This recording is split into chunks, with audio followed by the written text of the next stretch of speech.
Welcome to the Let's Get Vulnerable podcast with me, your host, Dr. Morgan Anderson, clinical psychologist, relationship coach, love expert, creator of the ESL relationship method, and athletic wear connoisseur.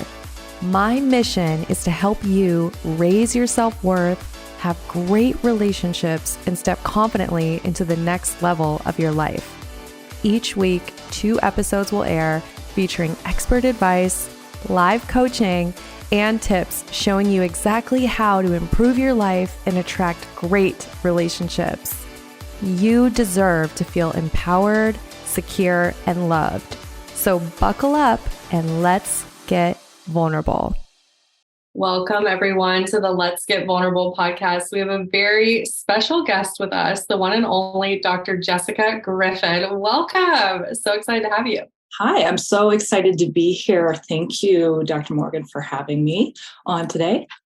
Absolutely. And I want to just read your bio just so our audience knows all the things about you. Dr. Jessica Griffin is a clinical and forensic psychologist with a specialty in trauma and relationships. She's an associate professor of psychiatry and pediatrics at the University of Massachusetts Medical School. In 2020, Dr. Jessica was awarded a multi-year, multi-million-dollar grant to develop the National Resilience Through Relationships Center, which is housed at the University of Massachusetts. She's a former co-host of Lifetime TV's Married at First Sight. I'm sure we have some fans in the audience for sure. She's received numerous awards for her work in the field and has been featured on NPR, Fox News, The New York Post, and many more. She's also the CEO of Love Builder, a relationship company providing online courses to couples, singles, and parents. Welcome, welcome. As we were saying before, you are a busy woman. I love it. I am. Work certainly keeps me busy. I also have 3 kids, which are like a day job in and of itself. So it's a bit of a juggle sometimes, but I know anyone who's doing as much as you are in the field, you absolutely have to be passionate, right? It's like the only way that you would keep going. You have to actually really care about this.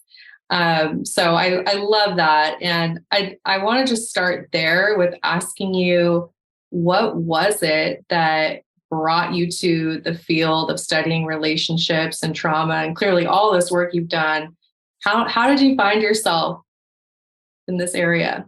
yeah, it's funny. I think a lot of different paths sort of merged into one, but I've actually wanted to be a psychologist since I was 9 years old. I have my little diary from when I was a little girl and writing what I wanted to be when I grew up, and I was 9. So early on, I had an idea about wanting to connect with people, in the way in which we do that. The best is through relationships. I think as I, went to graduate school and even in college, I was on a work study plan. And so one way I was like contributing to my tuition was one of my jobs was in a monkey lab. So taking care of monkeys and like recording them and then studying their relationships. And, a lot of the early attachment work is looking at monkeys. But I learned then that I did not want to work with monkeys long term, but I much preferred surprise. It was one of the worst. Want to work with monkeys. It's one of the worst jobs I ever had, actually, because I had to clean the cages too. And oh no. With the monkeys in the cages. So they would, if I forgot to take my earrings out, they would like grab the earring, and that game Monkey in the Middle is like a legit monkey game they play. They'd like toss it to each other. Thought it was my gosh. So I have nightmares about monkeys in cages, but another story for another day. Ultimately, I know I want to work with people. And as I, went through graduate school and was studying attachment and relationships, trauma kept coming up as a major theme, and how our pasts often can interfere with our present, and helping people process their past can really help them to have the future they want. And so that's sort of what, as time went along, things gelled together for me. Thank you for sharing that. I think that it's always really important to look at like how we got in this field, and just realizing that it all ties together, and here you are making a massive impact. So I wanted to shift and talk to you a little bit about your own journey, if you're open to that. Sure. I know we were talking about you just got married. Congrats. Thank you. What can you tell us about just your own journey of finding love? And I know that could be like a 4-hour episode, but whatever whatever you'd be open to sharing about your own journey. Yeah, sure. And I'm pretty open about this. I've been happily married. I have been unhappily married. I have been happily single. And I've done the single mom gig for a long time. And as I mentioned earlier, I've always been drawn to, relationships in general, and not necessarily been focusing on my own, but in helping other people.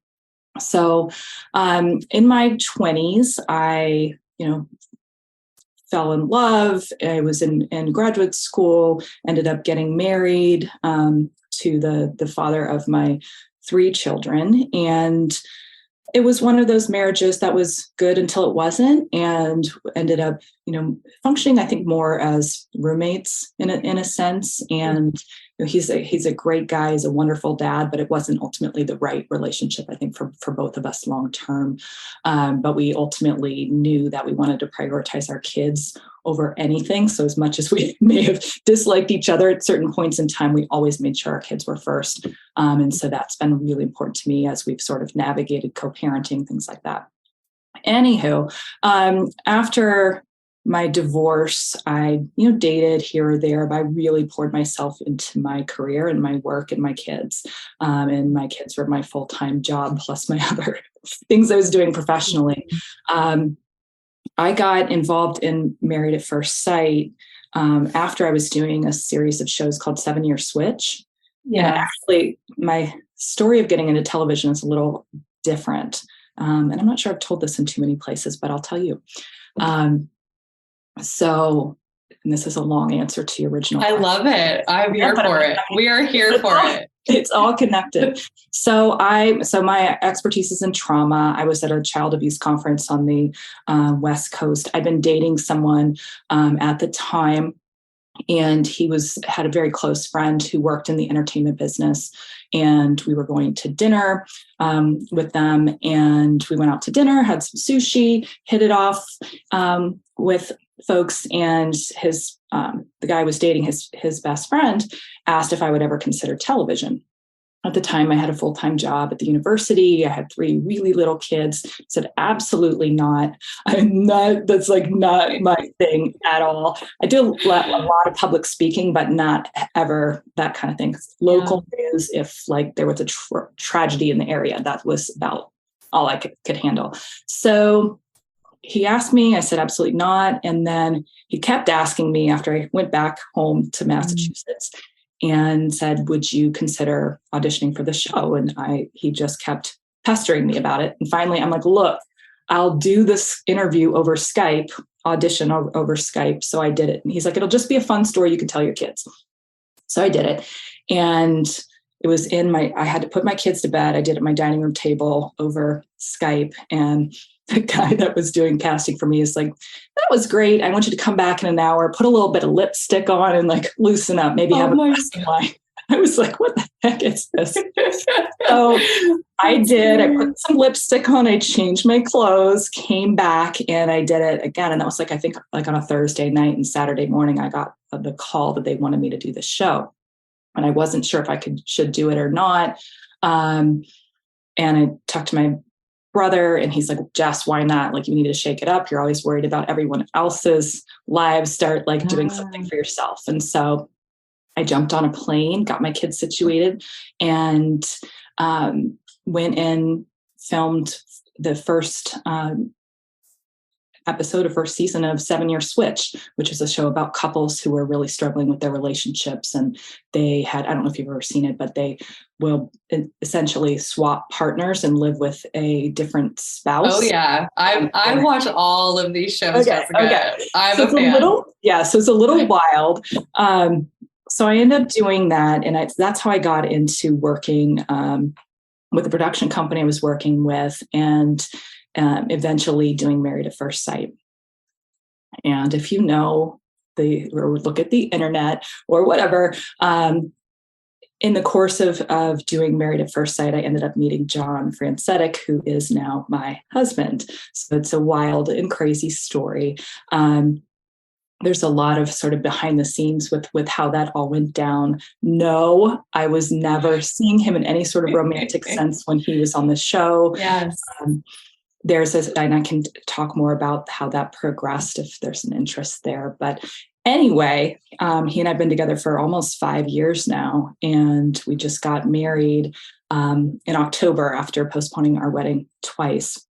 And it's one of these things where I've had good relationships, even men I've dated since my husband, who I was with for 13 years, but never like this. And I was at a point where I wasn't sure if I feel like I'd ran my course, and I was focused on my kids and so focused on work, and I wasn't expecting it at all. So it sort of came out of left field for me, but really happy. I know how difficult it is for people to find love. I know how difficult it can be to be in a relationship, a marriage, or a long-term dating relationship where you're not happy or you don't feel like you can really be yourself or be you or who you are.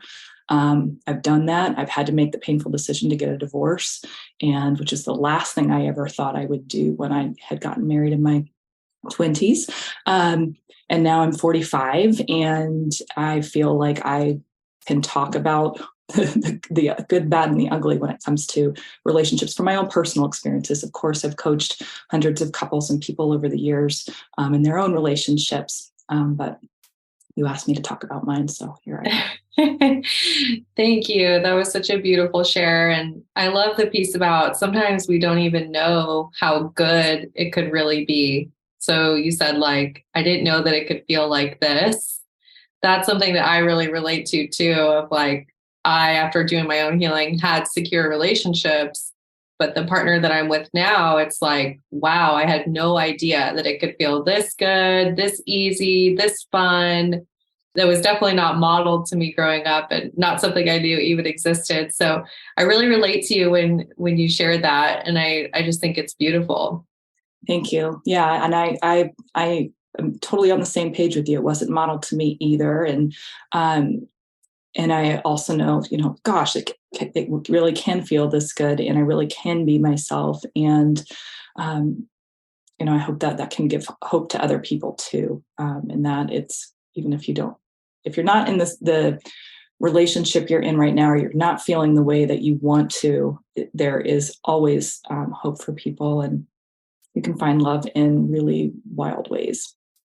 Yes, you can. Yes. I love that so much. Yeah. That's the funny. Totally unexpected. That's the irony in all of it. Here I am on this show, talking about all these shows. I did 9 different series, and saying you can find love in extraordinary ways, not ever thinking, holy shit, this is going to, sorry, I can't say it. Can I say it? Yeah. Holy shit, this is happening to me. This was not part of the deal. But no, it was. So I love it so much. I love the irony of it. One funny story is I watched Married at First Sight, but not consistently. But I remember I happened to catch the season with John. Mm-hmm. And as a couple's therapist, I remember seeing them, and I thought, this is so bad. This is so toxic. This is just awful. He needs to, and I'm sorry, I don't know if I should say that, but just watching it, I remember thinking, run, John, run. and then later on, finding out that you two ended up, and I thought it was great. So. Yeah, it was funny. And so let me be clear, in my role in the show is not a couples therapist. Right. So yes. Providing consultation to the cast of a show, and I'm a relationship expert. But the optics are certainly not great, especially as the timing of how things air versus what really happened in reality. That said, like when we were filming, he and I actually didn't care for one another. I thought he was arrogant, and I really admired him from afar, but he thought my job as a consultant to cast of a television show is very different than a therapist. Absolutely. And there's contracts in place and all the things that say that. Yes. And waivers and all that. Oh yeah. That said, we have a short period of time with couples. So we call balls, and strikes, and that's our role. And so it's very different than a therapist relationship. And so sometimes it can feel a little, I'm saying, actually what's happening is not okay. And I might, if I were doing therapy, take a little bit of It'd time. be different. Absolutely.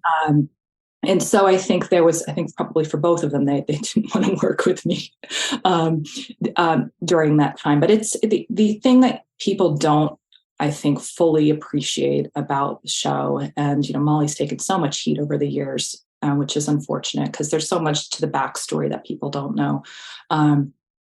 But the other part of it is that the pressure that they have with just being filmed for hours and hours and hours a day. They're sleep deprived because they're trying to do their regular job. Then they have to film. And then, so it's a lot going in. And on one hand, it gives stress so that couples can also, a lot of them bond over it. There are people who are madly in love, who have families. It's like beautiful. But there is, I think, this element you can't quite capture of having the vulnerability and exposure you have to putting your private life on public display with camera. Absolutely. Absolutely. That's a really good point. Thank you for all that context. Sure. So this is a random question that just came to me, but have you watched The Ultimatum? I have not. I've seen snippets of it. It's on my list of things to get to. I'm like on this cooking show kick lately, but that would be much less stressful, I think. Like it's a very stress inducing show, at least for me to watch. But your show, the 7-Year Switch, I think was probably more like the original Ultimatum. But it's true, like TV show needs to be entertaining. It needs to get us to want to watch the next episode. So there's all kinds of things that aren't necessarily healthy for a regular relationship dynamic that end up on TV. So I think we all need to remember that TV isn't exactly how we should go about relationships in the real world, right? Exactly. And the other thing, in defense of all the couples and people who've done the shows, is, and they are real people. The boring stuff, your day to day, you sitting and snuggling on the couch for 2 hours watching Netflix, is not going to make it on television, or you're just going to see a little tiny snippet. So it's you see the pieces of their lives that tell a story, which is important for the audience to know. But all of those other parts that, all the relationship building and things that they're doing behind the scenes don't always make it, because you're also telling stories of multiple couples. So there's only so much time they can do that in. Yes. Makes sense. Such an important point. I want to shift a little bit and talk about your book. Yes. Tell us about it. So we have a new book I will show you. It's Relationship RX, Prescriptions for Lasting Love and Deeper Connection. And Pepper and Dr. Pepper from Married at First Sight and I wrote this book together. And this came after her and I talking about some of the more extreme situations that have happened in Married at First Sight and, couples we've worked with over the years. And this was one of our late night or early morning conversations, series of them, after filming or hanging out together. And wouldn't it be great if couples could have like the relationship advice, the exercises, all those things that we talked about with our couples, and in a way that is packaged together so that they don't have to do something more extreme, so that they don't have to get an intensive couples therapy or go on a reality television show to try to save their relationship, that there actually are things that we could be doing in our daily lives and our daily relationships that could help us have the relationships we want, or strengthen really good relationships now, or help to fix relationships that are struggling. And so that's why so it was really over a series of us hanging out in our hotel rooms or coffee or over wine, talking about, wouldn't it be great? And we decided we wanted to. We were talking about this before I left the show, and had been working on some things. And then when I left the show, I had, for me, it was really important to continue to have some sort of platform to reach people. One of the things I love the most, besides getting to know couples and people doing the show and all the great crew we worked with, was being able to reach people at home in a platform that I would not professionally from a university academic setting be able to reach. Mm-hmm. So some of my favorite things have been couples writing me about, something I might have talked about on a show that they tried the same thing and it really helped their relationship. So I was like, well, wouldn't it be great if we could do that in the form of a book? And so that's what Pepper and I did. I had developed some relationship courses and some other things, but she and I wanted to do this book together. So we did. And over the last 2 years, I've been working on this, and finally it's coming to fruition. So we're really excited about it. And she has a lot to say. And it's based on our experiences with couples we've worked with in lots of settings. It's also based on her and I in our own personal lives, knowing that we've had times where both of us have been happily married, both of us have been happily divorced, and both of us have known how painful it can be to make a decision to end a relationship or to not have looking back, not having had the tools or the exercises or strategies that we could have used in our own relationships. And now, knowing what we now know better, but would have been nice to have a book that could help us. So, I love it so much. The book that I just wrote, I had that same thought of, wow, I really needed this in my early 20s when I was dating. Like, if this book would have been handed to me, it would have changed things. So I love that you have that framework of knowing that, hey, couples really need these things, and it can be preventative. It can help them no matter where they're at in their relationship, just have things that they can actually apply. When I wrote a book too, it's very experiential. It's like, get out your workbook. This is an experiential. It's not a passive read. So it sounds like yours is the same. Yeah. There is some experiential components to it. And I think the way we organized it, we tried to be very thoughtful so that we could reach the most people. So we have basically like 3 levels in each chapter of couples that are different stages in their relationships. And you don't have to be married for this to be an appropriate book for you. But the first level is like mild relationship issues or no relationship issues. And we call that sort of our vitamins level. So basically the idea is that you take your daily vitamin for your relationship.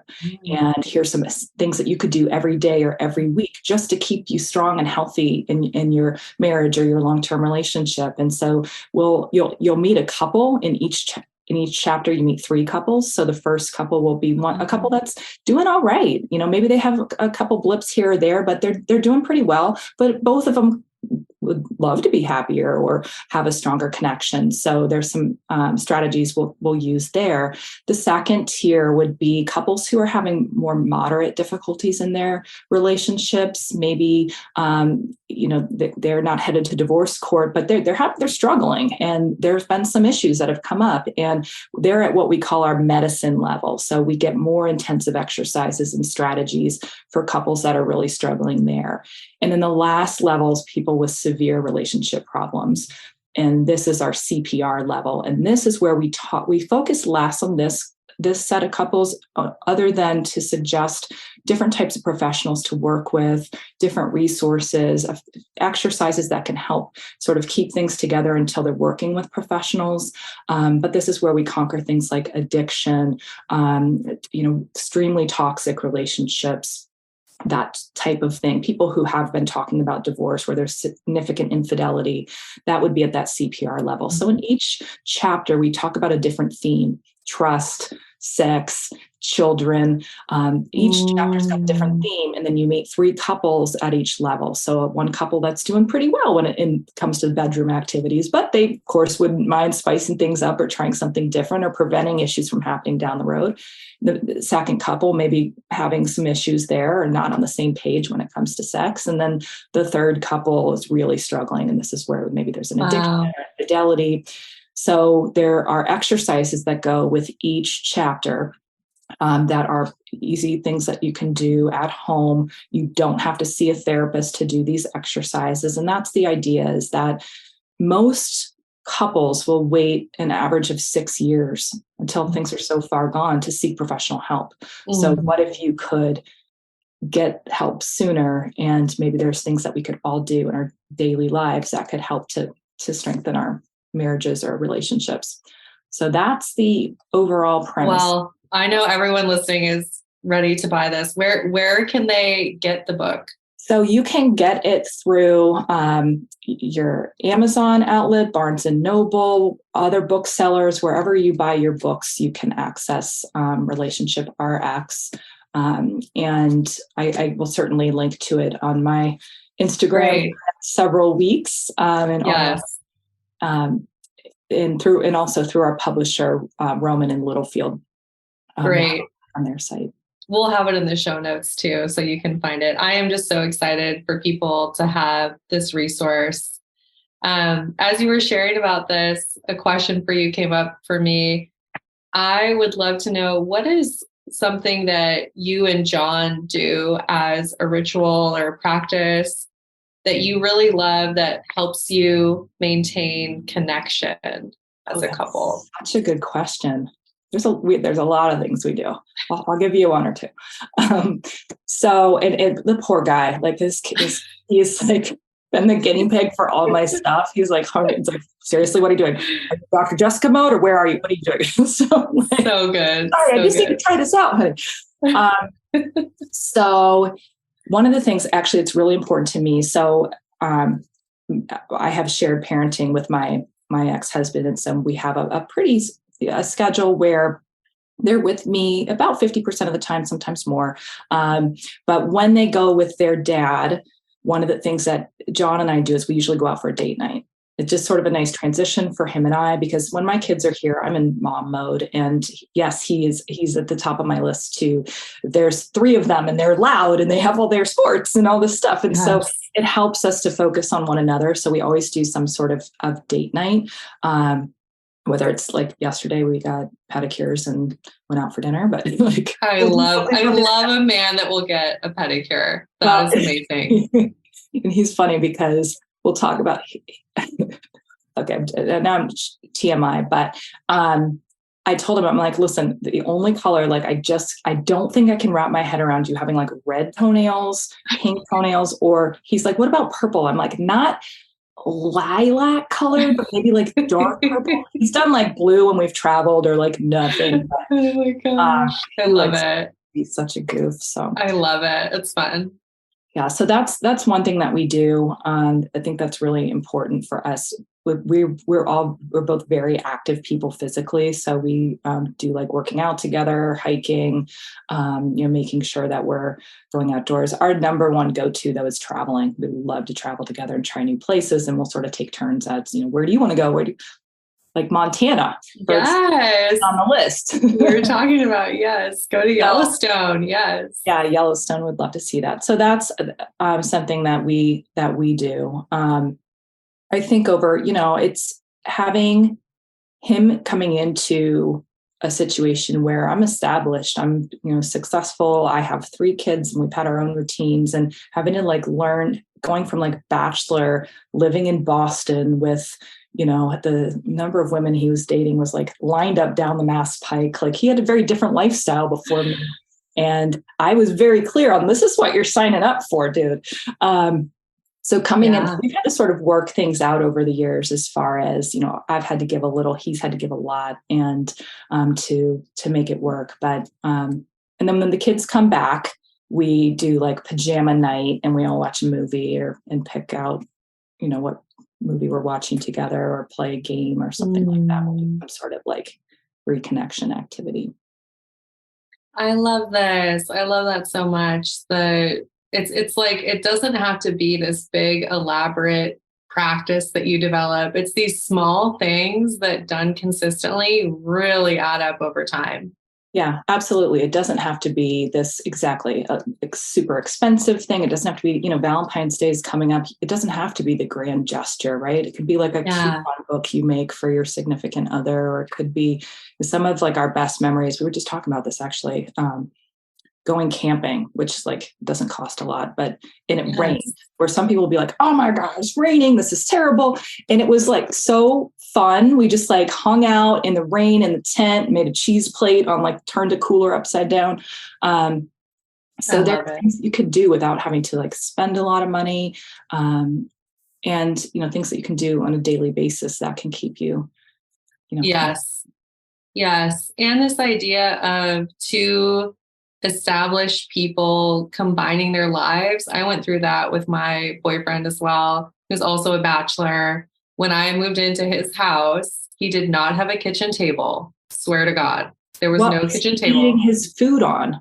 No, he had like a bar with a stool. Or did he But just go out every night for dinner? oh no, oh no, no. He was eating, but it was just kind of a disaster. But the one that kills me is in his office. He did not have an office chair. You will not believe this. He literally was sitting on a bucket. Like I moved in and I was like, what is happening? Like, what is this? Does he have an aversion to furniture? He was just not concerned with furniture. And he also is the very frugal one between the Got two it. of us. So I can totally relate to combining your lives with someone. After week 3, I was like, hey, we're going to go buy a kitchen table. There's always ways that you have to adjust. And the beautiful thing is you get to grow together, right? Like you each get to grow and learn. Because I'm sure there's things you've learned from John. Oh, Um, absolutely. It's funny. One of the things, and he actually helped us with our chapter on finances in our book, because he's in finance. One of the things that he's helped me with, even though I've been working a long time, I do all right for myself. Money, and this I think was just something ingrained in me growing up, is just very hard to talk about. So finances and just sort of like doing a budget, all of those things. And he made it, we've been able to, one of the things that we do, on a pretty consistent basis is sort of where are we financially, what happened when it comes to, okay, we want to plan travel, we want to do this. I've got kids that are getting older and I've got to think about college. And he's taught me so much in how to have financial conversations that don't feel overwhelming, especially like for you and your boyfriend, if he's more frugal and you may have a different sort of used to a different lifestyle, and not, for me, I'm not somebody who like checks my bank account every, week, or like knows what's where. I'm not like that. But I also know it's important to stay on top of things. But being able to have those conversations about finances and in a way that is not threatening has been, I think. yes. Oh, I love that. And I do think, at least from my own experience and couples I've worked with, it seems like there's always one person in the relationship that's more comfortable, that can really take the lead. Yes. And if there's not, then you both get to learn how to have those conversations together. But so helpful when you do have someone who's like, hey, let's sit down and talk about our finances and do it once a month and put it all out on the table, right? So Yeah. helpful. And it's not scary. I keep telling him, I'm like, you need to do a podcast or something for people Yeah. so you can just make it easy and Yes. in all his free time. Yes. Right. Well, so many good things that we've already talked about. I think I feel like I have so many other things I could ask you, but one of the other things that comes to mind is just any advice you would give to someone who is really struggling and maybe they're not sure whether or not they should leave a relationship or stay, um, or they're just really, really not able to see a better relationship future and just really struggling. I guess just any advice you would give somebody who's kind of lost their hope in this category. Yeah. And it's a hard place to be in. And I'm sure you've probably been in the same place before. I think we all have. the first thing to keep in mind is that there's never, all hope is never lost. And the one thing that I have learned in my 20 something years of doing this professionally is that many of us are hurt in the context of relationships. And it's also through a healthy, secure relationship that we can heal. And you don't have to be fully healed or perfect to have a relationship that is a good and healthy one for you. I think there's a myth that, you have to have all your stuff completely figured out before you find a, healthy relationship or partner. And I think what's different now, what we've learned is that it's not that that you have to be whole and completely fixed all of your issues. It's that it's the right partner, that you found that right person for you. And so, for people who are struggling, I think it depends what the reasons are that they're struggling. I would, if you've been married for some time, what I'll say to couples is when you make that painful decision to get a divorce, you want to make sure that you can answer the question, have I done everything I can to try to save this marriage if I believe that some part of it is worth saving? Of course, I'd change my tune if the relationship is abusive or violent in any way. I would not support that. But for couples who are struggling, have you sort of exhausted the different possibilities of, trying to, save the relationship?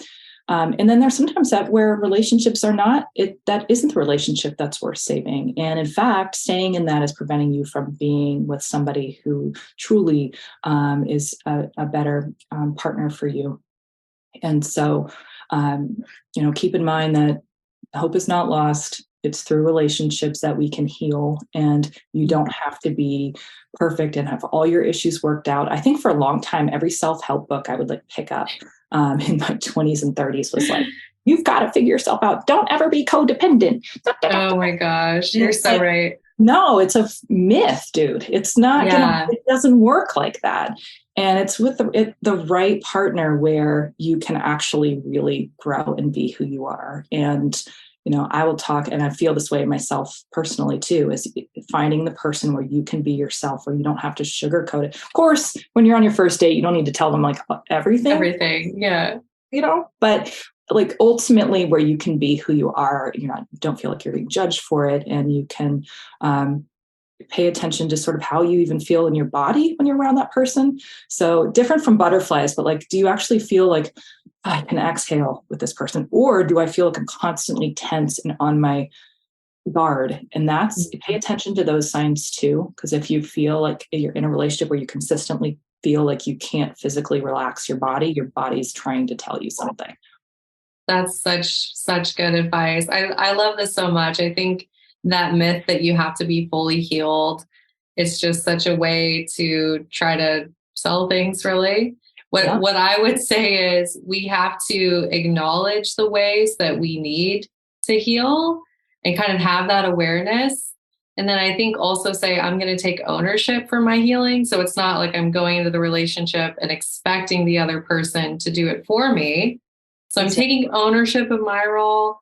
And then also being open to what you talked about, which is that corrective emotional experience, right? Or the healing that can take place within the relationship and not shutting yourself off from that. So yeah, such an important point. That could be a whole other podcast, but I love that you mentioned that. When I talk in the book about this idea that when we enter relationships, we show up with this invisible suitcase, call it baggage, call it whatever you want, but we all have them. And part of developing a healthy relationship is to start to gently, slowly unpack each other's suitcase and understand what they're bringing to the relationship and maybe help them repack it. It doesn't mean that we're doing it for them, but understanding our partner, them understanding sort of what we're bringing into the relationship from our own past can be really helpful in understanding why they might have acted a certain way when we left. That's beautiful. You know what I mean? Yes, I love that metaphor, the invisible suitcase. That's so good. And yes, we all have them. There's some of us that pretend that we don't, but we all have them. Absolutely. So learning how to unpack it in a way where your partner can support you in repacking it, right? Yeah. So good. Well, I always ask my guests this final question. So I'm gonna ask you, you're walking down the street and someone comes up to you and they're asking you for your best life advice, just of the moment. This doesn't have to be like your all-time best life advice, but currently, if someone asks you that randomly, what would you say? Oh, wow. This is a good question. Um, I would say pay attention to what we call your affiliate response. So I'll explain what I mean. In life, I'm sure you've heard, Morgan, the fight, flight, freeze response that we have under stress, right? And as human beings, we're just like animals, and we have these different responses we have under stress. But dating back to saber-toothed tiger days, right? Mm-hmm. So if I see a saber-toothed tiger, I can fight the tiger, right? Or I can freeze and hope the tiger walks by me, or I can flight, and run away from the tiger, and hopefully I outrun a saber-toothed tiger. 9 times out of 10, I'm pretty sure that tiger's going to eat me. What we don't talk about or hear about as much is the fourth response that we have that's unique to human beings, which is the affiliate response or befriend response, which is actually an evolutionary response we have in addition to fight, flight, freeze. It's actually to connect to other people. So if you think about it, dating back to caveman days, does it make sense for me to fight the saber-toothed tiger on my own, or me to run away from a saber-toothed tiger? Or, I don't have claws like a tiger. I don't have legs that can outrun a saber-toothed tiger. And I certainly am way too big for a saber-toothed tiger to notice me if I'm trying to freeze, so he ignores me. Yeah. But what I can do is I can connect to other people, whether that's friends, whether it's a romantic partner, whether it's family members, so that we can come up with a plan to figure out what to do with that tiger. And so I would say tap into your affiliate response, tap into connection, whatever the stress is.